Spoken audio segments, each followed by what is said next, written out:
Hello, you are watching Learn Geology. Let's start the video. Volcanism refers to the geological processes associated with the activity of volcanoes. It involves the movement of molten rock, magma, volcanic ash, and gases from within the Earth's interior to the surface. This process can lead to the formation of volcanic landforms and geological features. Let's start to discuss cross-section of volcano.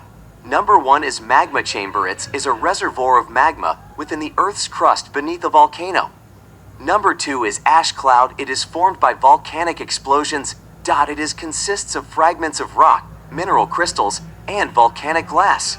Number 3 is vent. Is at that place where lava flows, volcanic ash, and volcanic material are erupted.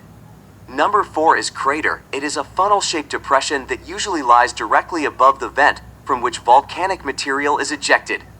Number 5 is throat. It is the uppermost section of the main vent, is known as the volcano's throat. Number 6 is lava flows are streams of molten rock that pour or ooze from an erupting vent. Number 7 is conduit pipe. It is the channel or pipe that carries magma from a reservoir or chamber to the vent where it is erupted. Number 8 is parasitic cone, the cone-shaped accumulation of volcanic material not part of the central vent of a volcano. Number 9 is layers of ash lava. As the volcano erupts, a layer of lava forms. The ash cloud formed during the eruption later cools and falls.